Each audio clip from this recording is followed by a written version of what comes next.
नमस्कार। कभी सोचा है कि भारत का संविधान क्या है? क्या यह सिर्फ नियमों की एक मोटी सी किताब है या इसके पन्नों के पीछे कोई गहरा मतलब, कोई दर्शन भी छिपा है? आज हम इसी सवाल का जवाब ढूंढेंगे। हाँ, तो अक्सर जब हम संविधान के बारे में सोचते हैं तो दिमाग में एक बहुत ही जटिल और मुश्किल कानूनी दस्तावेज की तस्वीर उभरती है ना? पर क्या सच सिर्फ इतना ही है? आज हम यही पता लगाएंगे, क्या हमारे संविधान की कोई अपनी सोच, कोई आत्मा है जो इसे सिर्फ एक किताब से कहीं ज्यादा कुछ बनाती है। तो चलिए इसमें गहराई से उतरते हैं। देखिए, संविधान को सही मायने में समझने के लिए हमें इसकी कानूनी भाषा से आगे जाकर इसके पीछे की सोच और दर्शन को पकड़ना होगा। जैसा कि इस स्रोत में बताया गया है, किसी भी संविधान को समझने के लिए हमें उसके कानूनी शब्दों से आगे देखना होगा। हमें ये पूछना होगा कि अधिकार, नागरिकता और लोकतंत्र जैसे विचारों का असली नैतिक मतलब क्या है। ये सिर्फ कानून की बात नहीं है, बल्कि ये जानने की कोशिश है कि हमारे संविधान बनाने वाले आखिर कैसा समाज बनाना चाहते थे।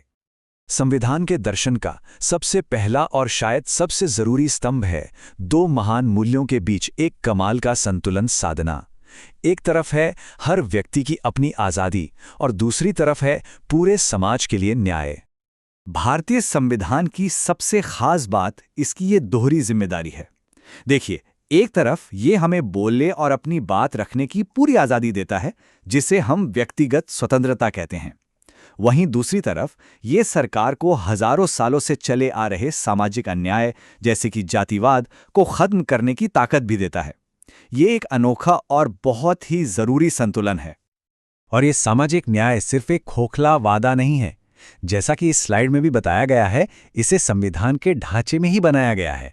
आरक्षण की नीतियां और सरकार के लिए बनाए गए नीति निर्देशक सिद्धांत, ये सब इस बात का सबूत है कि संविधान सिर्फ आज़ादी की नहीं बल्कि सबकी बराबरी की भी जोरदार बात करता है। अब आते हैं दूसरे मुख्य स्तंभ पर। ये उस सवाल का जवाब देता है कि इतने अलग अलग धर्मों और संस्कृतियों वाले देश को एक साथ कैसे रखा जाए। भारत की धर्मनिरपेक्षता पश्चिमी देशों से बिल्कुल अलग है। वहां सरकार और धर्म के बीच कोई रिश्ता नहीं होता, लेकिन भारत में सरकार सभी धर्मों से एक सैद्धांतिक दूरी रखती है। इसका मतलब यह है कि वो न तो किसी धर्म का पक्ष लेती है और ना ही किसी के खिलाफ है, लेकिन अगर समाज में सुधार की जरूरत हो तो वो धार्मिक मामलों में दखल दे सकती है। तो सबसे जरूरी बात है समान सम्मान। इसका मतलब है कि राज्य धार्मिक समुदायों की मदद कर सकता है, जैसे उनके स्कूल और कॉलेज चलाने में, लेकिन साथ ही समाज में फैली कुरीतियों को खत्म करने के लिए कानून भी बना सकता है। ये संवैधानिक प्रावधान दिखाते हैं कि हमारा संविधान अल्पसंख्यक समुदायों के अधिकारों की रक्षा करने और एक ऐसे समाज को बनाने के लिए कितना प्रतिबद्ध है जहां हर संस्कृति फल फूल सके।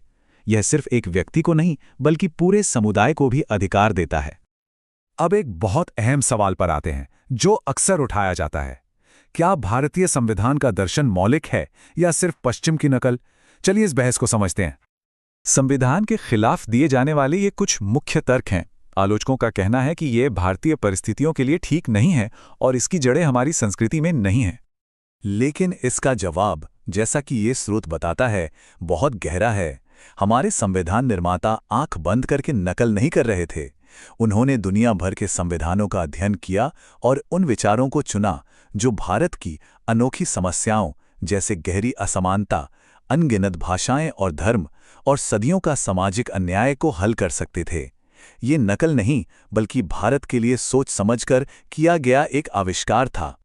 और अब हम अपनी इस चर्चा के आखिरी हिस्से पर पहुंचते हैं। ये समझना जरूरी है कि संविधान कोई पत्थर की लकीर नहीं बल्कि एक जिंदा दस्तावेज है जो समय के साथ बढ़ता है और बदलता है। तो महत्वपूर्ण बात यह है कि संविधान का दर्शन कोई अंतिम जवाब नहीं है बल्कि यह एक शुरुआत है। संस्थापकों ने एक नींव रखी, एक बातचीत शुरू की और उस पर भविष्य का निर्माण करना हमारा काम है। यह एक ऐसी यात्रा है जो आज भी जारी है और हम सब इसका हिस्सा हैं। और यही बात शानदार ढंग से दिखाती है कि संविधान आज भी इतना जरूरी क्यों है। इसका असली मतलब हर नई पीढ़ी की बहसों और उनके संघर्षों के जरिए ही सामने आता है।